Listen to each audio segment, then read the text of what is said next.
la notice que nous vous présentons contient les consignes de sécurité. Veuillez consulter l'exemplaire placé devant vous. Merci de votre attention. You will find the safety procedures in the certificate in front of you. Please read them carefully. Thank you for your attention.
Hey, coucou la compagnie, bon bah heureuse de vous retrouver aujourd'hui pour ce petit vlog, un vlog de vacances. Effectivement j'ai réussi à m'arracher une petite semaine en vacances et écoutez, la météo est pas toujours au rendez-vous, mais dans tous les cas je suis très contente quand même de pouvoir me reposer. Là aujourd'hui vous voyez je suis en tenue de vélo, je pense que je vais aller rouler un petit peu. Et je vais certainement vous emmener avec moi pour vous montrer les beaux paysages de Bretagne et que ça me dépayse complètement. Par contre l'air d'ici me fait dormir la moitié de la journée, la moitié de la nuit. Donc voilà, donc je suis un vrai somnambule, mais je pense que j'avais vraiment beaucoup besoin de repos. Et comme vous l'avez peut-être vu sur les réseaux, je suis en train de lire Dossier 64 de Jussi Adler-Olsen, donc qui est le tome 4 de la saga des enquêtes du département V. Donc les enquêtes sont menées par Karl Mork avec ses coéquipiers qui sont donc Assad et Rose. Et dans ce 4e tome, en fait, on va parler d'un sujet qui est... Voilà, je pensais pas que ça s'était passé au Danemark également, je savais pour la Suède, mais j'ignorais que ça s'était également passé au Danemark puisqu'il y a eu des cas de stérilisation forcée des femmes qui faisaient partie, on va dire, pas de la classe moyenne, mais plutôt voilà, dans les plus basses couches sociales, on va dire. Et il y a eu de nombreuses femmes qui ont été stérilisées de force. Et il s'agit de la vengeance d'une femme qui justement va enquêter et va tout simplement faire payer à toutes les personnes qui ont pris part d'une manière directe ou indirecte dans, on va dire, sa déchéance, dans la déchéance de sa vie. Là, elle est âgée d'environ une 50aine d'années. Son mari lui dit qu'il va la quitter. Et son passé ressurgit véritablement. Donc cette femme, elle va tout faire pour sauver sa peau, comme elle l'a toujours fait. Et c'est vrai que quand on commence à connaître la personne, on se rend compte que c'est une femme qui a vraiment subi des choses horribles dans sa vie, des violences. Et voilà, on ne peut que se prendre d'empathie pour elle, quoi. D'un autre côté, on est avec l'équipe d'Assad, de Rose, de Karl Mork. Et il y a toujours quelque chose de drôle en fait dans ces tomes. Dans chacun des tomes, je suis vraiment morte de rire. Et dans ce tome-là, figurez-vous que il y a une épidémie au sein du département. Donc ils sont tous malades à en crever. Ils ont la goutte au nez, ils courent aux toilettes, etc. Enfin, c'est super drôle. Donc voilà, donc vraiment, moi je peux que vous conseiller ces enquêtes. Ça se lit tout seul. Là, j'ai j'ai déjà passé les 300 pages. Et en fait hier j'ai fait une balade et la Bretagne étant fidèle à elle-même, si vous voulez, il pleuvait. Donc mon livre est complètement déglingué, voilà, il est complètement foutu. Non mais quand je vous disais que moi et les livres c'est une cata, voilà, il est complètement rongé de partout. Donc je pense que je vais juste le laisser ici, je vais le poser dans une boîte aux livres. Pour moi le premier tome est juste spectaculaire. Déjà si vous lisez le premier tome, ça va vraiment vous donner envie de lire la suite. Et le premier tome s'appelle je crois Délivrance, si ma mémoire est bonne, ou alors profanation. Faudrait que je revérifie ça. Je vous mettrai le titre en dessous. Mais en tout cas, vraiment, c'est des enquêtes que je vous conseille énormément parce que ça se lit tout seul. C'est plein d'humour, c'est extrêmement glauque. Ça revient toujours sur des cold cases, en fait, des affaires non résolues. Donc, par le passé. Donc, ça permet aussi de redécouvrir un petit peu la Suède ou le Danemark. C'est selon les tomes. Voilà, dans les années précédentes. Donc, c'est extrêmement intéressant, quoi. Moi, je vous invite vraiment à lire ces ouvrages. Donc, je suis vraiment voilà, j'ai dépassé la moitié et je vais vous en parler un petit peu plus quand je l'aurai terminé. Allez, à bientôt et moi je vais je vais monter en selle. Allez, à plus.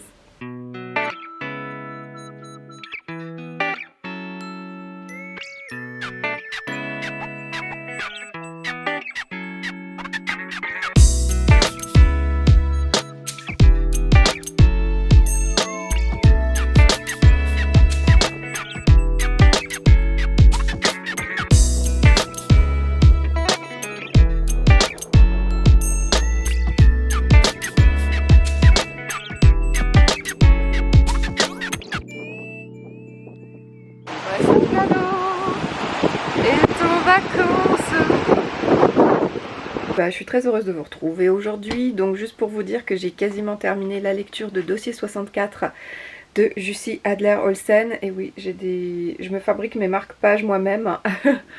En fait, pour tout vous dire, c'est des chocolats que j'aime beaucoup, des chocolats qu'on trouve dans les magasins bio. Raw Organic Chocolate. Alors, il y a un petit bout là, celui-là il est noir au sel marin et en fait l'intérieur est juste magnifique. Donc moi ce que je fais c'est que je les découpe pour fabriquer des marque-pages. Enfin bref, il me reste 120 pages à lire dans Jussi Adler-Olsen et donc je peux vous en dire un petit peu plus. Donc on est effectivement dans dans ces histoires de stérilisation forcée des femmes au Danemark dans les années 60. Et ici, on est bien avec la vengeance d'une femme. Sauf que, contrairement à d'autres tomes de la saga du département V, ici, dans ce tome 4, Jussi Adler-Olsen met un petit peu moins l'accent sur le suspense. Il y a un peu moins de suspense parce que, assez rapidement, Karl, Assad vont être sur la piste de la personne qui est la coupable. Donc, voilà, vous le savez en fait assez rapidement. Donc, moins de surprise, moins de suspense en fait dans ce roman, mais quand même un peu plus d'humour, un peu plus de comment dire, des personnages qui sont hyper bien ficelés, et puis toujours cette enquête interne puisqu'il va arriver des petites choses à Karl qui sont pas très agréables, et vous allez aussi un tout petit peu plus en apprendre sur Assad qui lui aussi se révèle une fois de plus dans ce tome beaucoup plus malin que Karl. Karl à certaines occasions par exemple il aperçoit un homme dans une voiture, dans une fourgonnette je crois, et avec des cheveux blancs. Et il a même pas l'intelligence de dire tiens je vais relever le numéro. Tandis que Assad, lui, dès qu'il a l'opportunité, ne serait-ce que par exemple quand ils sont, on va dire, en train d'interroger des personnes à leur domicile, Assad va, sous prétexte d'aller aux toilettes, commencer à fouiner partout. Donc ça, pour moi, c'est quand même la marque d'une intelligence et d'une manière d'enquêter qui est assez forte pour quelqu'un qui, soi-disant, ne vient pas de la police. Donc voilà, donc pour moi c'est un tome qui est très très très bon. Je pense que là je vais le terminer, je vais mettre un dernier petit coup de turbo. Ça se dévore, vraiment, je l'ai lu, allez, peut-être en 3-4 jours maximum. Ça se dévore très très bien et pourtant il fait plus de 600 pages. Je pense que je vais le reposer ensuite dans une boîte aux livres parce qu'il a vraiment vraiment pris l'eau, il a vraiment pris cher. Donc je vais le reposer dans une boîte aux livres pour que quelqu'un d'autre puisse découvrir en fait cette saga. En espérant que cette personne l'appréciera tout autant que moi. Mais je vais tout de même vous le présenter en point lecture, même si je ne l'aurai pas sous la main. En tout cas, écoutez, moi je vous laisse sur ce et je vais vous retrouver avec d'autres images assez intéressantes du bord de mer. Bisous, à bientôt.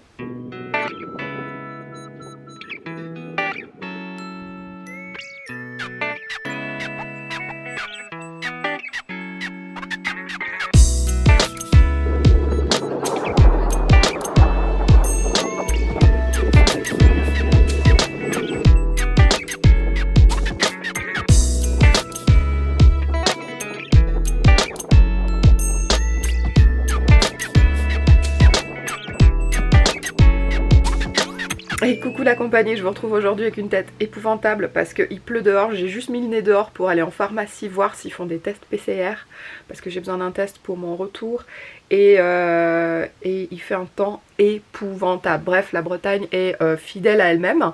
En tout cas, je l'ai terminé ce matin. Il s'agit donc de dossier 64 de Jussi Adler-Olsen. Alors une fin assez trashouille, vraiment assez morbide. Voilà, très sympa jusqu'à la fin. Ce livre se lit vraiment limite d'une traite. Il est vraiment top. Et vraiment sur la fin, on a une ambiance presque un peu à la Agatha Christie. Quelque chose d'Agatha Christie, mais un côté très très morbide quand même. Donc là c'est la première fois dans Jussi Adler-Olsen que j'ai carrément de telles images avec autant de rebondissements, de revirements, voilà. Pour certains ce sera peut-être too much, mais en tout cas moi j'ai apprécié ma lecture et j'ai hâte d'enchaîner avec le tome 5 parce que je suis bien décidée, bien déterminée à me faire toute la saga. Alors ma prochaine lecture sera de Masaru Emoto et peut-être il y en a certains d'entre vous qui en avaient déjà entendu parler. Il s'agit des messages cachés de l'eau. Donc c'est un livre qui parle de toute la magie, de tout le pouvoir de l'eau en fait, de sa composition, de ses bienfaits, de ses vertus.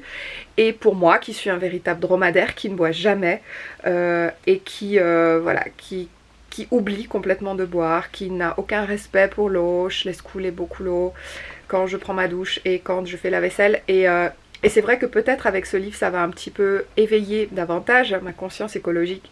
J'ai hâte de commencer cette lecture et je vais m'y coller de suite. Allez, je vous embrasse et je vous en dis un petit peu plus tard. Salut les loulous, bon bah je suis contente de vous retrouver aujourd'hui, juste pour vous annoncer que j'ai terminé la lecture des messages cachés de l'eau par Masaru Emoto, qui a été une lecture pas extraordinaire, mais qui, d'un point de vue littéraire, qui se lit extrêmement vite et qui est en fait une étude du scientifique Emoto. En fait, il analyse, étant donné que chaque cristal est différent, lui il va analyser en fait les formes de cristaux de l'eau. Dans l'eau on va dire naturelle, celle qui s'écoule naturellement dans l'environnement à différents endroits du globe, et il analyse en fait les formations de ces cristaux lorsqu'ils sont soumis à des stimuli extérieurs. Donc ça peut être par exemple de la musique douce, des paroles bienveillantes, etc. Donc lui ce qu'il a remarqué c'est que du coup ces cristaux prennent de très belles formes, des formes très régulières, développées, absolument splendides, lorsqu'elles sont soumises à des paroles douces, des prières ou qu'elles sont dans des environnements, on va dire, favorables. Et au contraire, lorsque l'on agresse l'eau, lorsque l'on passe de la musique forte ou encore lorsque l'on soumet ces cristaux d'eau à des stimuli extérieurs assez négatifs d'un point de vue de l'homme, et bien en fait les formes deviennent les cristaux n'arrivent même pas à se former, ou ils ont des formes très irrégulières et c'est vraiment pas joli à regarder. Donc je suis moi relativement sceptique quant à ces études là personnellement. J'ai encore un petit peu du mal à y croire. J'ai donc regardé quelques vidéos qui expliquent un petit peu quel a été le procédé que ce scientifique a suivi. Et c'est vrai que c'est assez troublant. Maintenant, je pense que ça reste soumis un petit peu à l'appréciation de l'homme en fait. C'est-à-dire qu'est-ce que nous on considère comme étant joli ou pas. Voilà, je trouve que les cristaux, on va dire les plus beaux, ça tient qu'à notre jugement. C'est assez troublant, je l'avoue, mais c'est une étude très intéressante. Si le sujet vous intéresse, n'hésitez pas à vous pencher dessus. Voilà, pour moi, je vais encore creuser un petit peu la question parce que cette étude pour moi est assez troublante et ça dépasse peut-être encore mon degré de compréhension et de ce type d'études là en tout cas. Et dernière petite chose, je voulais en profiter aussi pour vous montrer les achats que j'ai effectués hier, puisqu'il y a ici un magnifique centre culturel Leclerc, donc qui est comme une gigantesque Fnac en fait, avec plein d'ouvrages assez intéressants.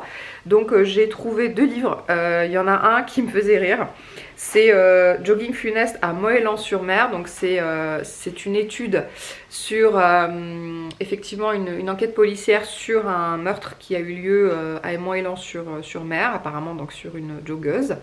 Donc ça m'intéressait beaucoup parce que Moëlan-sur-Mer, je suis à côté, donc Ça m'intéressait beaucoup de découvrir en fait voilà, quelque chose, un thriller dans l'univers en tout cas breton.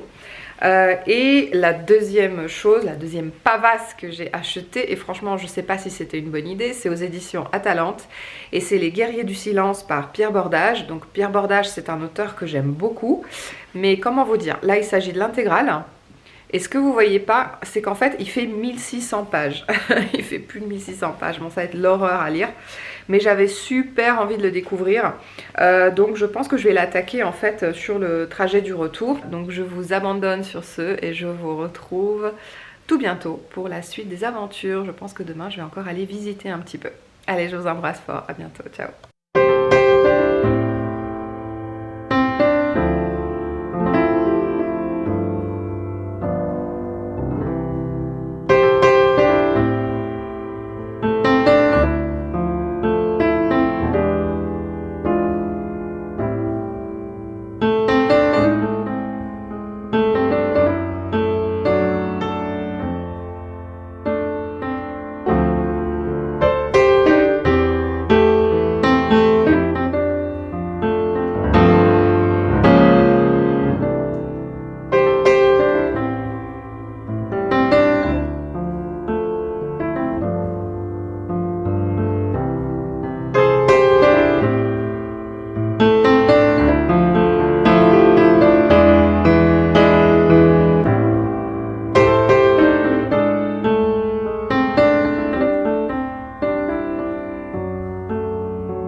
Et coucou, et ben je suis de retour de vacances, enfin chez soi. Il me reste une petite après-midi et une soirée à passer.